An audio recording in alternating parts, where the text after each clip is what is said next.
여러분, 오늘 이 아침 이 교회 나올 때 어떤 마음이었습니까? 아침에 눈을 뜨면 나도 모르게 이런 말이 나와요. 아, 피곤하다. 더 자고 싶다. 분명히 쉬었는데 잠을 자도 잔 것 같지 않습니다. 쉬어도 쉰 것 같지 않아요. 그런데 우리만 그런 게 아닙니다. 우리나라 직장인 10명 중에 7명이 번아웃을 겪는다고 합니다. 마치 내 몸에 에너지가 하나도 없어서 몸도 마음도 다 타버린 상태입니다. 나는 가고 싶은데 움직여지지 않는 상태지요. 오죽하면 요즘요, 잠자는 것도 힘들어서 잠을 잘 자게 해주는 그런 물건들이 수십 조의 사업으로 변했습니다. 여러분, 이게 무엇을 말합니까? 그만큼 우리는요, 이 쉼에 대해서 목말라 있다라는 뜻입니다. 그런데 참 이상하지요. 우리가 이렇게 쉬고 싶고 실제로 쉬기도 하는데 왜 쉬어도 쉰 것 같지 않습니까? 주말 내내 누워가지고 핸드폰을 보면서 뒹굴뒹굴했습니다. 그런데 마음은 여전히 공허해요. 드라마 그동안 보지 못해서 주말에 몰아서 봤습니다. 다 끝은 봤는데 오히려 더 피곤합니다. 분명히 쉬었는데 마음은 더 무거워질 때가 많습니다. 여러분은 어떻습니까? 여러분, 혹시 우리가 쉼이라는 것을 제대로 모르고 있는 것은 아닙니까? 진짜 쉼이 무엇인지 제대로 배우지 못하기 때문에 진짜 쉬지 못하고 있는 것은 아닙니까? 우리가 지금까지 함께 걸어온 시리즈가 있죠. 예수님이라면 어떻게 하실까? 이 질문을 계속 던져봤습니다. 걱정하실까? 두려워하실까? 말씀하실까? 보실까? 참기만 하실까? 이 질문들을 던지면서 예수님을요, 우리의 삶으로 초대했습니다. 오늘도 똑같이 물어보기를 원합니다. 예수님이라면 어떻게 쉬실까? 이 시간 예수님께서 보여주신 진짜 쉼이 무엇인지 함께 알아보고요, 우리도 그 쉼을 누리기를 축복합니다. 오늘 본문을 보면요, 제자들이 2명씩 짝을 지어서 복음을 전하고 병을 고치고 귀신을 쫓아냈습니다. 그리고 지쳐서 예수님에게로 돌아옵니다. 우리 함께 본문 30절과 31절 말씀 같이 읽도록 하겠습니다. 시작.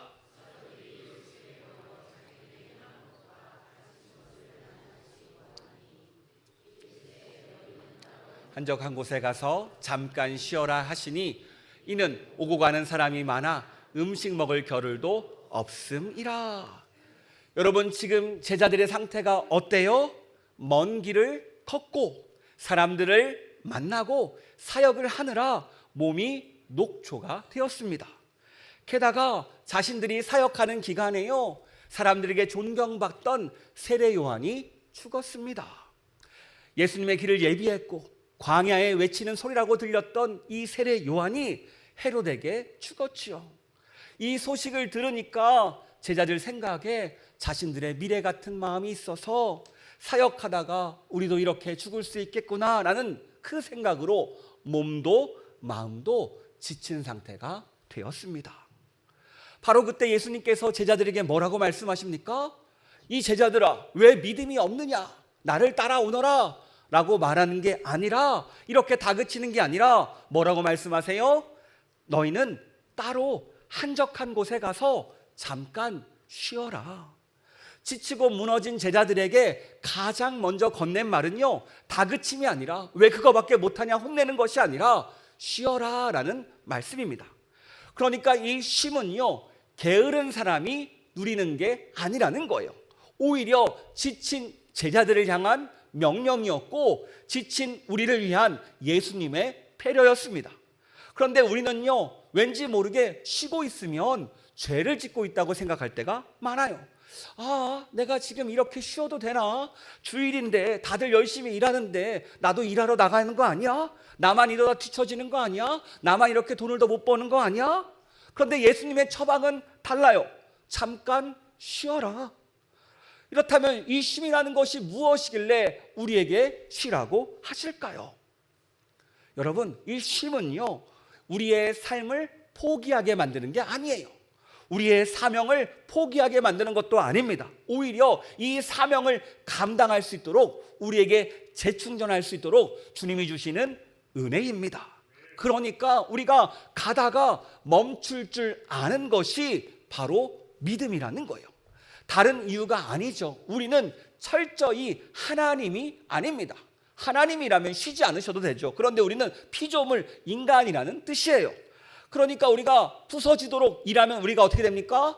고장납니다. 그래서 이것을 충성이라고 말하지 않아요. 피조물 이 인간에게는요 분명한 한계가 있습니다. 잠을 자야 되고요, 밥도 먹어야 되고요, 숨도 돌려야 됩니다. 그렇게 하지 않으면 우리는 고장나는 존재예요. 이게 바로 우리의 한계입니다. 그러니까 인간의 한계를 인정하는 것이 결코 믿음이 없는 게 아니라는 거예요. 오히려 나는 피조물입니다, 나는 쉬어야 됩니다 라고 고백하는 것이 믿음 있는 모습이라는 겁니다. 그런데 31절 마지막 부분을 보면요 이렇게 말합니다. 우리 화면을 보면서 우리 뒤에 파란 글씨 같이 읽도록 하겠습니다. 오고 가는 사람이 많아 음식 먹을 겨를도 없음이라. 제자들이 진짜 쉬지 못하는 이유는요 단순히 일이 많아서만은 아니지요. 오고 가는 사람이 많았습니다. 한 사람이 왔으면 돌아가는데 또 다른 사람이 와요. 일이 끝났다 싶으면 또 일이 생깁니다. 여러분, 이게 바로 우리의 모습과 비슷하지 않습니까? 우리를 지치게 만드는 것은요 사실 일 자체보다는 마음의 분주함, 상황의 분주함이 우리를 지치게 만들 때가 많습니다. 카톡이 울리고 전화가 오고 할 일 목록이 지워졌는데 또 쌓여 있어요. 몸은 한 개인데 마음은 10개로 움직입니다. 10개도 부족하지요. 그래서 예수님은요 이렇게 말씀하십니다. 따로 한적한 곳에 가서 잠깐 쉬어라. 분주함에서 따로 떨어져라. 시끄러운 자리에서 한적한 곳으로 물러나라. 길지 않더라도 잠깐이라도 숨을 돌려라. 우리에게 이렇게 말씀하신다는 거예요. 그런데 이 시무리에서 제자들이 함께 배를 타고 떠나잖아요. 이들이 쉬었을까요? 안타깝게도 사람들이 미리 예수님과 제자들을 알아보고 도착 장소에 기다리고 있습니다. 결국 제자들은요 그곳에서도 쉬지 못합니다. 그리고 그곳에서 유명한 오병이어 사건이 일어나지요. 여러분, 이 말씀을 묵상해 보면요 마치 이 이야기가 우리의 현실과 비슷합니다. 우리가 쉬려고 마음 먹으면요 꼭 무슨 일이 생깁니다. 조용히 있고 싶은데 꼭 안 오던 전화가 울립니다. 휴가를 떠나려고 계획을 잡았는데 휴가 날 일이 터져요. 그런데도 이런 상황을 아시는 예수님께서 우리에게 말씀합니다. 잠깐 쉬어라. 쉼이 계획대로 안 되는 우리의 현실을 아심에도 불구하고 계속 쉬라고 말씀하세요. 그만큼 우리에게 쉼이 필요하다는 말씀입니다. 사실 저도 이 말씀을 준비하면서 그랬습니다. 지난 한 주간 알레르기가 세게 와서 알레르기가 눈까지 왔어요. 그래서 눈을 뜨고 컴퓨터 화면을 보면요 눈이 시려요. 알레르기가 간지러우니까 계속 눈물이 나면서 컴퓨터든 핸드폰이든 보면 볼수록 눈이 아파서 오랫동안 보지 못했습니다. 그래서 어떻게 해요? 안약 넣고 약 먹고 눈 감고 있었습니다. 그런데 다행인 것은요 저 자연을 보면 괜찮더라고요. 그래서 저기 푸른 풀과 우리 목감천을 보면서 계속 있었습니다. 또 아프면 눈 감고 있고요. 그러면서 문득 쉬면서 깨달으시더라고요. 아, 내가 눈이 아프니까 그제서야 쉬는구나. 여러분, 우리는 아마 저처럼 아프지 않으면 쉴지 모를 겁니다. 우리가 왜 다 이렇게 됐습니까? 몸이 보내는 신호를 무시하다가 결국 아프고 나서야 그 무거운 것들을 내려놓기 시작하더라는 거예요. 그래서 예수님은요 우리의 몸이 부서지기 전에, 망가지기 전에 말씀하세요. 잠깐 쉬어라. 그러니까 이 쉼은요 게으름이 아니라 오히려 쉼은 예수님의 명령이라는 거예요. 따라해 볼까요? 쉼은 예수님의 명령이다. 아멘. 그런데 여기서 질문이 하나 생기죠. 몸을 쉬게 하면 마음도 쉬게 할 수 있나요? 잠을 자고 여행을 떠나고 일을 멈추면 그때 진짜 쉼이 찾아옵니까? 여러분 어떻게 생각하세요? 네, 누군가는 예라고 하겠고 누군가는 아니라고 하겠죠. 사실 우리는 알고 있습니다. 마음까지 쉬지는 못한다는 것을요. 그렇다면 예수님의 쉼은요, 어떤 쉼이었습니까? 그런 의미에서 우리가 예수님의 하루를 같이 한번 따라가 보기를 원합니다. 마가복음 1장을 보면요, 예수님의 하루가 상세하게 기술되어 있습니다. 정말 눈코 뜰 새 없이 바쁜 하루를 보내셨어요. 회당에서 가르치시고 귀신 들린 사람을 고치시고 베드로의 장모의 집을 찾아가서 장모를 낫게 하고, 날이 저물자 사람들이 베드로의 장모의 집에 모여서 온 동네 사람들이 그 문 앞에 서서 예수님을 만납니다. 한마디로 예수님은요, 밤 늦도록 사람들을 한 명 한 명 기도해 주시고 만나 주시고 돌려 보내셨어요. 그렇다면 이렇게 밤 늦게까지 사역하신 예수님, 그 다음날 어떻게 하셨습니까? 늦잠을 자셨습니까? 아니죠. 우리 35절 말씀 화면을 보면서 같이 읽도록 하겠습니다. 시작.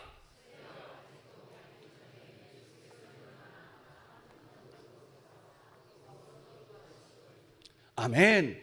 보시면 가장 바쁜 하루를 보낸 날, 그날 새벽에 홀로 일어나십니다. 한적한 곳으로 가셔서 무엇을 하세요?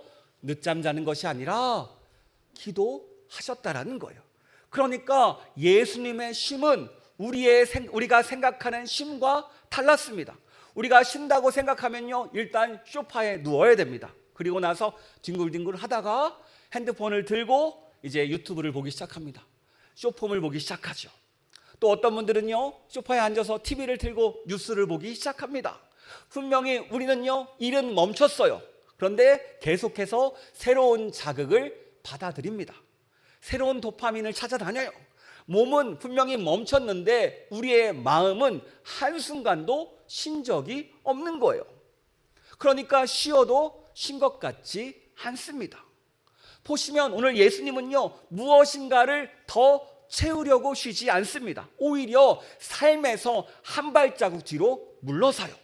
시끄러운 곳에서 한적한 곳으로 물러서시고, 사람들 한가운데서 하나님 앞으로 홀로 있는 그 공간으로 물러섭니다.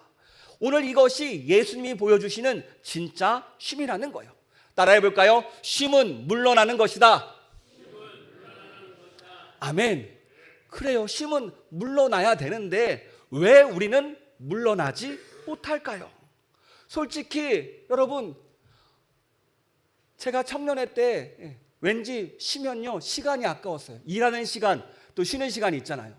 그러면 쉬는 시간 무조건 놀아야 돼요. 그래서 그때 책을 읽으면 책을 읽었고, 만화책을 보면 만화책을 먹으면서 밥을 먹었고, 요즘에는 핸드폰을 보면서 어떻게 해요? 밥을 먹죠. 그 시간조차 아까워서 소파 누우면 어떻게 합니까? 누워서 핸드폰을 해요.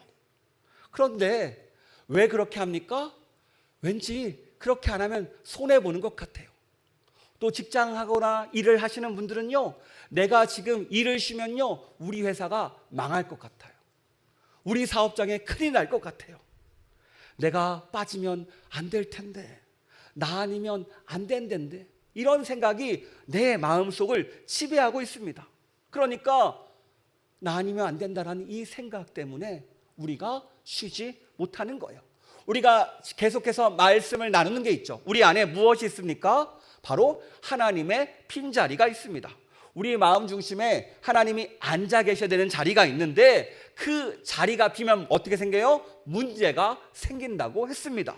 쉼도 똑같아요. 우리가 진짜 쉬지 못하는 이유가 무엇입니까? 하나님이 내 마음 가운데 앉아 계셔야 되는데 내가 그 마음에 앉아 있는 거예요. 그러니까 하나님 자리에 앉아서 내가 세상 모든 근심을 짊어지고 갑니다.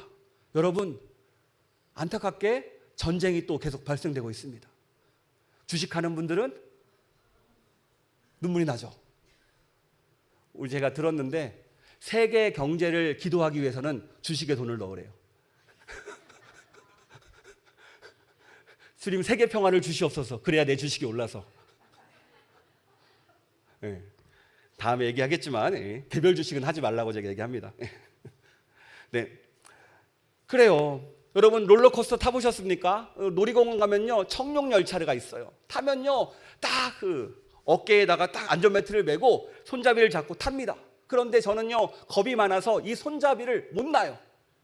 놓으면 큰일 날 것 같아서 얼마나 세게 잡는지 손에 땀이 흥건합니다. 그런데 여러분, 이 손잡이에서 내 손을 놔면 내가 떨어집니까? 아니죠. 어깨에 안전벨트가 있어요. 놓고 소리 질러도, 놓고 울어도 나는 떨어지지 않습니다. 그리고 시간이 되면요, 그 종착에 도착해요. 마찬가지예요. 우리 인생이라는 것은요, 내가 손을 놓는다고 가만히 있는 게 아닙니다. 내가 손을 놓아도 무너지지 않고요, 내가 손을 놓아도 모든 것들이 흘러갑니다. 여러분, 안식이라는 책을 쓴 이 마르바 던이라는 분이 있어요. 이분 보면요, 멈춤을 이렇게 이야기합니다. 멈춤은 하나님이 하나님이심을 인정하는 행위다. 그러니까 내가 멈춰도 세상이 잘 돌아간다, 이것을 몸으로 고백하는 것이 쉼이라는 거예요. 여러분, 출애굽기의 만나를 생각해 봅시다.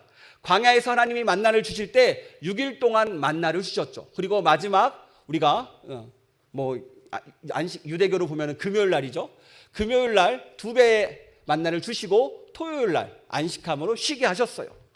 예, 분명히 6일 동안 하나님이 만나를 주셨지만 7일간 부족함 없이 만나를 먹도록 하셨어요. 왜요? 하나님이 채우고 하나님께서 인도하셨기 때문입니다. 그러니까 이 안식은요, 나의 게으름이 아니라 내가 멈춰도 하나님이 일하신다라는 믿음의 고백이라는 거예요.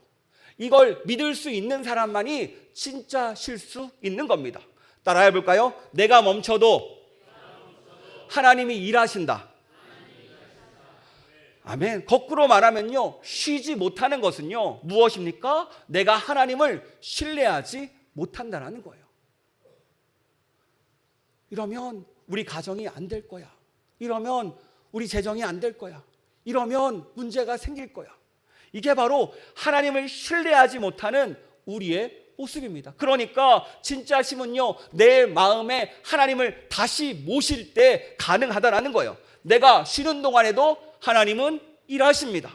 내가 잠든 시간에도 하나님은요, 세상을 붙들고 계세요. 내가 잠깐 멈춘 시간, 이 시간에도 하나님의 역사는 멈추지 않습니다. 이것을 믿는 사람만 진짜로 쉴 수 있는 거예요. 그런데 여러분, 이 이야기를 보다 보면요, 중요한 장면이 계속 나오지요. 예수님이 기도하고 계실 때 제자들이 예수님을 찾아옵니다. 우리 마가복음 1장 37절 말씀 같이 읽도록 하겠습니다. 시작. 만나서 이르되 모든 사람이 주를 찾나이다.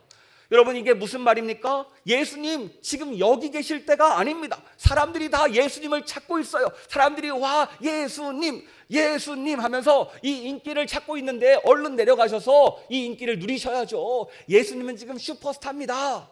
이걸 이야기하는 거예요. 근데 예수님이 뭐라고 하십니까? 나를 환호하는 자리에 가지 않겠대요. 38절 말씀 같이 읽겠습니다. 시작.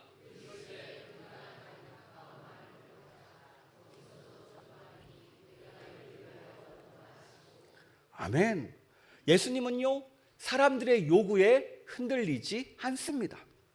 모두가 주를 찾는다는 그 말에도 휘둘리지 않아요. 아니, 예수님이 어떻게 그러실 수 있을까요? 다른 이유가 아니죠. 새벽에 사람들에게서 멀어져 하나님 앞으로 물러가셨기 때문에 자신의 삶의 방향을 확인했습니다. 내가 이 땅에 왜 왔는지, 아버지께서 나에게 맡기신 사명이 무엇인지를, 그 답을 기도 시간을 통해서 끊임없이 확인하는 거예요. 마찬가지입니다. 그렇다면 나는 이 땅에 왜 태어났습니까? 여러분, 어떻게 생각하세요? 우연히 태어났습니까? 하나님께서 우리를 왜 이 땅 가운데 태어나게 하셨습니까? 그리고 우리에게 맡겨주신 일이 무엇이에요? 제가 이 문제를 묵상해 봤더니 다른 게 아니더라고요. 우리가 잘 먹고 잘 사는 게 중요한 게 아니라 하나님은요, 우리가 하나님의 자녀로 살아가는 것을 원하세요. 따라해 볼까요? 하나님은 하나님의 자녀로 살아가기를 원하신다. 아멘. 너는 하늘아버지가 함께하는 사람이야. 고아가 아니야. 너는 결코 홀로가 아니야. 하나님의 자녀들은 하나님께 기도하고 하나님을 찾을 때 도와주시고 역사하셔. 내가 너와 함께, 심지어 죽음도 아픔도 그 모든 것을 넘어서 내가 너를 영원히 함께한다라는 것을, 이 기쁜 소식을 알려주기 위해서 우리에게 이 땅 가운데 함께 하신다라는 거예요. 그렇게 우리가 하나님을 믿음으로 고백하면요, 하나님의 다스림이 임합니다. 그래서 어떻게 살아요? 내가 세상 가운데 흔들리는 것이 아니라 마음의 중심을 가지고 살아요. 나는 하나님의 자녀야. 하나님의 자녀는 하나님의 뜻을 이루기 위해 살지, 하나님의 뜻 가운데 기뻐하며 살지 하면서 내 삶 자체가 세상의 유행이 아니라, 세상이 가자고 하는 그 방향이 아니라 하나님께서 기뻐하시는 그 길을 갈 수 있다라는 거예요. 우리가 이 기본적인 하나님의 자녀임을 기억하는 우리가 되길 축복합니다. 그러니까 이 쉼은요, 내가 그냥 뻗어서 자는 게 아니라 하나님 앞으로 물러나서 내 사명이 무엇이고 내 소명이 무엇이고 내가 어디로 가야 되는지를 다시 찾는 시간이라는 거예요. 그래서 이 쉼은요, 우리에게 선물입니다. 왜냐하면 이렇게 우리가 쉬지 않으면, 뒤로 물러서는 시간을 갖지 않으면 세상 가운데 방황하고 세상에서 이래라 저래라는 말에 내가 휘둘리기 때문입니다. 그래서 오늘 말씀은 우리에게 말해요. 삶에서 물러나야 된다. 오늘 예수님처럼요. 그렇다면 이제 질문이 또 되지요.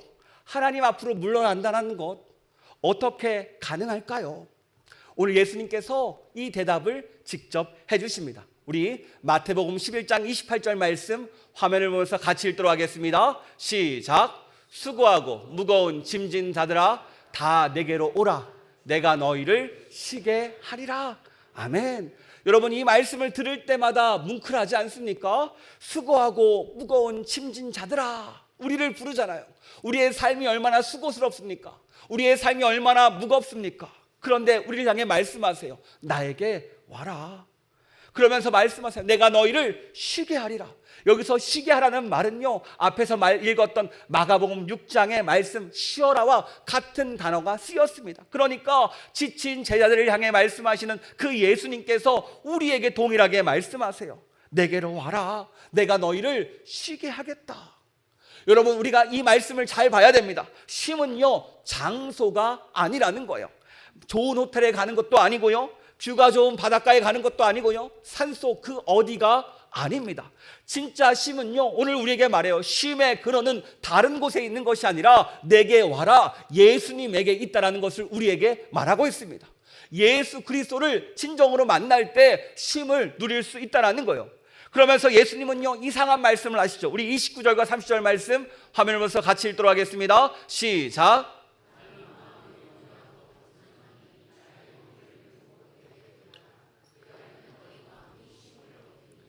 이는 내 멍에는 쉽고 짐은 가벼움이라 하시니라. 아멘. 분명히 쉬게 해준다는데 우리 어깨의 짐은 계속 져야 된대요. 이게 무슨 말입니까? 멍에가 뭐예요? 소 두 마리가 함께 끌고 가는 막대기죠. 밭을 갈거나 짐을 실을 때 소 두 마리가 함께 끌고 갑니다. 근데 당시에는요, 이 소 두 마리를 이렇게 배치했답니다. 한쪽에는 베테랑 어미소, 한쪽에는 새끼소, 초보소죠. 그래서 이 초보소가 베테랑소 옆에서 걸음도 배우고 방향도 배우고 속도도 배우게 했대요. 그러니까 예수님께서 내 짐을 벗어 던지라는 말은 멍에를 바꾸어 매자라고 하신 이유는 뭐예요? 다른 게 아니에요. 예수님께서 내가 너의 베테랑소가 되어주겠다. 너 초보소 괜찮아. 내가 옆에서 매줄게. 내가 힘 더 내고 내가 더 힘이 세니까 너의 걸음, 너의 인생의 방향, 무거운 짐도 내가 다 들어줄 거야. 그저 내 옆에서 함께 가자라고 우리에게 말하는 겁니다. 여러분, 우리가 지금 메고 있는 멍에가 무엇입니까? 우리가 이전에 설교했죠. 인간은 나도 모르게 누구나 멍에를 지고 산다고요. 그래서 예수님께서 멍에를 내려놓으라고 한 것이 아니라 나의 멍에로 바꿔지라고 말씀하셨다고요. 우리가 지난번에 이야기를 나눴습니다. 고단한 삶의 멍에도 있고요, 죄의 멍에도 있고요, 율법의 멍에도 있고요, 인정의 멍에 같은 것들이 있어요. 오늘 본문을 비춰보면 이런 것들입니다. 그래, 나는 사람들에게 인정받아야 돼. 내가 성공했다는 것을 보여줘야 돼. 우리 가정에게, 우리 자녀들에게 그래야 인정받을 수 있어. 또 실수하면 안 돼. 나는 모든 게 완벽해야 돼. 내가 없으면 안 되는 조직이야. 내가 일을 더 해야지 돈을 많이 벌 수 있어. 이런 마음들, 이것들을 말하는 겁니다. 이게 바로 자기 증명의 멍에예요. 이 멍에는요, 끝이 없습니다. 하나를 이루면요, 또 다른 하나를 이루어서 증명해야 됩니다. 한 사람을 만족시키면 그 다음에는요 두 사람을 만족시켜야 돼요. 끊임없이 사람의 기대를 채워야 됩니다. 여러분, 그런데요 신명기 5장을 보시면 하나님이 안식일을 주시면서 뭐라고 말씀하셨는지 아십니까? 우리 신명기 24장 22절 말씀 같이 읽도록 하겠습니다. 너는 애굽 땅에서 종 되었던 것을 기억하라. 지금 그러니까 쉬는 날에 안식일에 이것을 기억하래. 너희가 애굽 땅에서 종 생활했을 때를 기억하래. 여러분, 종 생활했을 때 쉬는 날이 있었습니까? 없었죠. 너는 더 이상 종이 아니야. 하나님의 자녀야. 그러니까 쉬어도 돼. 이게 바로 안식의 근거라는 겁니다. 그러니까 우리가 쉬지 못하는 사람은 그 이유가 뭐예요? 스스로를 다시 애굽의 노예로, 세상의 노예로 만드는 것과 같다는 거예요. 여러분, 세상의 노예는 어떤 존재입니까? 계속해서 증명해야 됩니다. 내가 쓸모 있다고, 내가 잘한다고. 그런데 예수님 안에서 멍에는 무엇입니까? 내가 잘하지 못해도 너는 하나님의 자녀야. 나와 함께하면 충분해. 세상의 멍에는요 넘어지면 끝입니다. 다시 일어서는 것을요 봐주지 않아요. 그런데 예수님 안에서 멍에는 어떻습니까? 넘어져도 다시 일으켜 세워주십니다. 괜찮아, 다시 할 수 있어, 일어설 수 있어. 주변 사람들이 아니라 나와 함께 일어서자라고 위로해 주십니다. 여러분, 어떤 삶을 사시겠습니까? 세상의 노예입니까? 하나님의 자녀입니까? 우리는 선택하는 거예요. 끊임없는 선택을 안 합니다. 세상의 노예로 살 것인가? 하나님의 자녀로 살 것인가? 여러분, 참된 쉼은요 우리가 아무것도 안 하는 게 아니에요. 무거운 짐, 나 혼자 지던 그 짐을 예수님과 함께 지는 인생으로 바뀌는 것, 그럴 때 진짜 쉼을 누릴 수 있습니다. 그렇다면 실제적으로 질문해 볼게요. 목사님, 근데 알겠는데요 어떻게 해야 쉴 수 있어요? 여전히 모르겠어요. 그래서 세 가지만 제가 묵상하면서 나누기를 원합니다. 첫째, 하루에 잠깐 나의 한적한 곳을 만들어 봅시다. 예수님을 보시면요 새벽 한적한 곳, 구체적인 시간과 장소를 정했습니다. 거창할 거 없어요. 하루 10분이면 됩니다. 새벽이든 점심이든 출근 시간이든 퇴근 시간이든 자기 전이든, 특히 우리가 핸드폰을 내려놔야 돼요. 하나님 앞에 앉아서 그냥 멍하니 하늘을 바라봐도 돼요. 하나님을 바라보세요. 하나님 아버지, 오늘도 저와 함께 해주셔서 감사합니다. 하나님 사랑합니다. 오늘도 하나님 품에 안겼습니다. 제가 하나님의 자녀입니다. 이렇게만 고백해도 충분합니다. 그냥 10분간 주님 품에 안겨서 그냥 가만히 묵상하세요. 그럴 때 우리는요 주님 안에서 쉼을 누립니다. 마음이 쉬게 되는 거예요. 둘째, 주일을 진짜 쉼으로 사용해야 됩니다. 유대인들에게 이런 격언이 있어요. 이스라엘이 안식일을 지킨 것이 아니라 안식일이 이스라엘을 지켰다. 우리 주일이 그렇습니다. 우리가 주일을 지키는 것 같지만 사실은 주일이 우리를 지켜주는 거예요. 세상의 속도로부터 지켜주고요, 세상의 가치와 세상의 우상들로부터 우리를 지켜줍니다.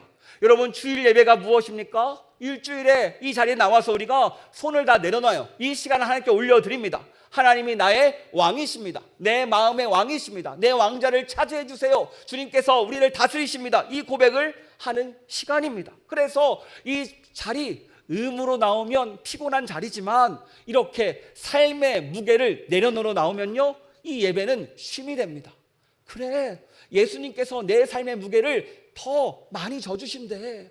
나만 힘든 게 아니라 예수님께서 나를 이끌어 주신대. 나는 세상의 노예가 아니야, 하나님의 자녀야. 이것을 누리는 시간이 우리의 예배 시간입니다. 그러니까 이 쉼을 잘 활용해야 돼요. 우리가 학생들 되고 청년이 되면요 취업 준비한다고 교회에 나오지 않을 때가 많습니다. 아니요, 그럴수록 예배 자리를 지켜야 됩니다. 반대예요. 왜냐고요? 그렇게 따라가다가요 똑같이 세상의 노예가 됩니다. 그렇게 해봤자 내가 지쳐 넘어져요. 여러분, 요즘에 젊은이들 얼마나 암이 많습니까? 몸도 건강도, 제가 아는 분은요 대학 교수 됐는데 그 해에 사기암이 발견됐습니다. 정말 최선을 다해 담겼어요. 결혼도 해서 애도 있어요. 애도 어려요. 그런데 어쩔 수 없어요. 이 쉼이라는 것은요, 하나님께서 우리에게 허락하신 은혜입니다. 이 쉼의 시간을 잘 누리시기를 바랍니다. 그리고 셋째, 멈춰야 할 때를 알아야 됩니다. 우리가 언제 물러서야 될까요? 여러분, 우리 생각과 입술에서 짜증이 날 때, 내 입술과 생각에서 감사가 사라질 때, 왠지 저 사람이 미워질 때, 그때 우리에게 주시는 신호입니다. 그래, 지금은 물러날 때야. 하나님께로 물러날 때라는 신호라는 거예요. 저처럼 눈이 아프고 나서 물러서는 게 아니라, 병 걸려서 물러서는 게 아니라, 그 신호를 잘 받아서 그때 물러서면요, 우리의 삶이 더 풍성해져요. 그리고 지금 마침 휴가철이지요. 먼저 휴가를 가시는 분들, 죄책감을 느끼지 않으시기를 원합니다. 쉼은요, 하나님의 명령이고요, 그러므로 당당하고 감사하게 누리시면 됩니다. 각자 사정으로 가는 거죠. 뭐 부러울 거 있습니까? 다 각자 가는 거죠. 그런데 한국 사람들이 여행을 보면요, 마치 여행이 도장 깨기 같아요. 아침부터 새벽부터 맛집, 카페, 사진, 명소, 일정이요 분단위로 막 빼곡합니다. 그 일정에서 틀어지면요 중간에 싸움도 하고 화도 나요. 쉬러 갔는데요 출근하는 날보다 더 분주합니다. 그래서 여행 갔다 오면 어떻게 돼요? 더 피곤해요. 왜냐하면 쉼마저도 우리에게는 해야 될 일이 되어버렸기 때문입니다. 그러니까 어디를 가시든지 하루에 한 번 잠깐 하나님 앞에 물러서기를 축복합니다. 아침에 커피 한 잔 딱 들고 이렇게 외치는 거예요. 하나님, 우리 아버지, 이 쉼을 주셔서 감사합니다. 하나님 덕분에 잘 쉽니다. 몸과 마음 잘 쉬게 도와주세요. 그러면서 여러분 말씀 한 장 읽으세요. 5분 10분밖에 안 걸립니다. 말씀 한 장 읽는 거. 아침에 그렇게 시작해 보세요. 그러면요 그 쉼이 몸만 쉬는 것이 아니라 우리의 마음과 영혼까지 쉬게 만드는 은혜의 시간이 될 줄 믿습니다. 분명히 오늘 말씀 가운데 여전히 몸이 무거운 분들, 마음이 무거운 분들이 있습니다. 번아웃으로 쓰러진 분들이 있죠. 오늘 예수님께서 말씀하십니다. 내 안에서 쉬어라. 여러분 쉬셔도 됩니다. 주님께서 다시 일으켜 세워주시고 주님께서 다시 책임져 주십니다. 또 내가 없으면 안 된다고 생각하는 분들이 있지요. 여러분 이 자리는요 원래 하나님의 자리입니다. 내가 잠든 사이에도 하나님은 일하십니다. 이것을 믿는 우리가 되기를 축복합니다. 쉬어도 답답한 분이 계십니다. 그러면 이제는 다른 장소를 찾아가는 것이 아니라 마음의 방향을 바꿔봅시다. 내게로 오라 말씀하시는 예수님에게로. 쉼은 장소가 아니라 예수 그리스도에게 있습니다. 이것을 꼭 깨닫기를 바랍니다. 오늘 말씀을 정리합니다. 예수님이라면 어떻게 쉬실까? 첫 번째 쉼은요 명령입니다. 게으름이 아니라 말씀에 순종하여 쉬는 우리가 되기를 바랍니다. 두 번째 쉼은요 물러남입니다. 자극을 더하는 것이 아니라 하나님 앞으로 우리가 물러서는 것, 자극을 내려놓고 물러서는 것이 쉼이라는 거예요. 세 번째 진정한 쉼은요 예수 그리스도에게 있습니다. 장소가 아니라 예수님 한 분을 통해서 예수님을 바라볼 때 우리가 누릴 수 있습니다. 여러분 우리가 정말로 예수님을 묵상하면요 은혜가 넘칩니다. 예수님이 우리에게 쉬라고 말씀하시죠. 내가 너희를 쉬게 하겠다고 말씀하셨습니다. 그런데 예수님은 어떻게 사셨습니까?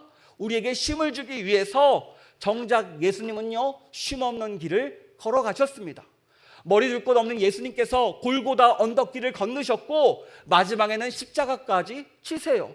그리고 십자가상에서 외치십니다. 다 이루었다. 여러분 이 말씀이 우리 쉼의 뿌리입니다. 우리가 지고 갈 수밖에 없는 삶의 무거운 짐 무엇입니까? 죽음의 짐, 죄의 짐 예수님께서 다 치셨습니다. 다 이루었다 말씀하세요. 그래서 우리는요 이제 쉴 수 있습니다. 내가 뭔가 해내야 돼서 쉬는 게 아니에요. 예수님께서 다 쉬었기 때문에 그래 예수님께서 다 일을 해주셨어. 나는 그저 믿고 쉬기만 하면 돼. 바로 십자가 그늘 아래로 들어갈 때 우리가 진짜 쉼을 누릴 수 있습니다. 그래서 이 쉼은요 선물이에요. 여러분 선물 받아보셨습니까? 받아만 놓고 아직까지 풀어보지 않은 분들이 많아요. 선물은 풀어야 합니다. 한 주간 이 시간 선물을 풀기를 원해요. 내가 다 해라고 생각했던 그 손을 놓으시고 내 손을 놓아도 하나님이 세상을 다스리시고 움직이심을 여러분 경험하시고, 내가 잠든 사이에도 하나님께서 역사하심을 경험하는 한 주가 되기를 원합니다. 여러분, 오늘 말씀께서 우리에게서 말합니다. 예수님께서 다 이루셨습니다. 그래서 우리는 쉴 수 있습니다. 내게로 오라, 내가 너희를 쉬게 하리라.